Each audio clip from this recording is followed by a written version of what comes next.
পাখির উপর গবেষণা করে বিমান আবিষ্কার হয়েছে, এয়ারক্রাফট আবিষ্কার হয়েছে। কিন্তু আফসোসের বিষয় আমরা করতে পারি নাই, করছে খ্রিস্টান ইহুদিরা।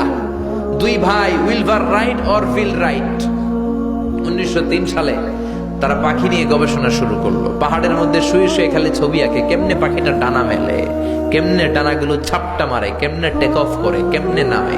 গবেষণা করতে করতে করতে করতে দুই ভাই প্লেন বানায় ফেললো। সুবহানাল্লাহ বেটা না। তবে এখনকার মতো এত অত্যাধুনিক প্লেন না, ছোট্টখাট্টো প্লেন, কিছুক্ষণ উড়ে আবার ধপাস করে পড়ে। বানাতে বানাতে তারা পৃথিবীর প্রথম প্যাসেঞ্জার প্লেন বানালো। ফ্রান্সের এক শহর থেকে আরেক শহরের নিরাপদে পৃথিবীর প্রথম যাত্রীবাহী বিমান ওঠানামা করলো। এই তো মানুষের স্বপ্ন পূরণ হয়ে গেল। আগে আমরা শুধু পাখির দিকে তাকায় হাই হাই করতাম, পাখি উড়ে, আমরা উঠতে পারি না। এখন আমরা পাখির চেয়ে আরো দ্রুত বেগে উড়ি না? আপনারা যে হজে যান, কেমনে যান? প্লেনে যান তো বুঝলাম, কিন্তু উড়ে উড়ে যান না? আমরা পাখির চেয়ে অনেক উপরে উঠতে পারি। যাত্রীবাহী বিমানগুলো ইন্টারন্যাশনাল ফ্লাইটে প্রায় 30,000 ফিট, 35,000 ফিট উপরে চলে যায়, ঠিক কিনা?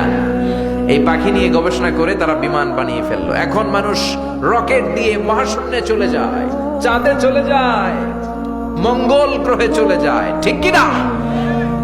এই বিমান আবিষ্কারের আগ পর্যন্ত পৃথিবীর সব দেশের ছিল শুধু সেনাবাহিনী আর নৌবাহিনী। যখনই বিমান আবিষ্কার হলো, এবার শুরু হলো বিমান বাহিনী, এয়ারফোর্স, মিলিটারি। এখন ড্রোন হামলা করে, মিসাইল হামলা করে, ব্যালিস্টিক ক্ষেপণাস্ত্র দিয়ে হামলা করে।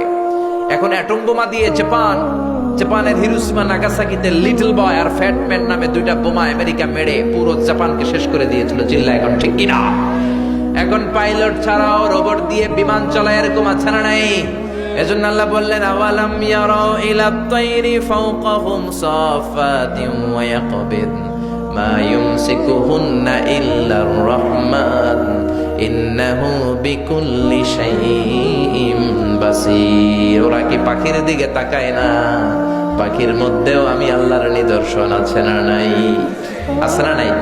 এজন্য গবেষণা করতে হবে। আমাদের কোনো রিসার্চ নাই, গবেষণা নাই। গোটা বিশ্বে মুসলমানরা নির্যাতিত, কারণ আমাদের গবেষণা নাই। আমরা কথা বলি বেশি, কাজ করি কম। চিল্লা এখন ঠিক কিনা? আল্লাহ বললেন গবেষণায় ডুব দে, গবেষণা করো। কোরআনের ভেতরে গোটা বিশ্বের সব সফলতাকে ঢুকিয়ে দিয়েছে কে?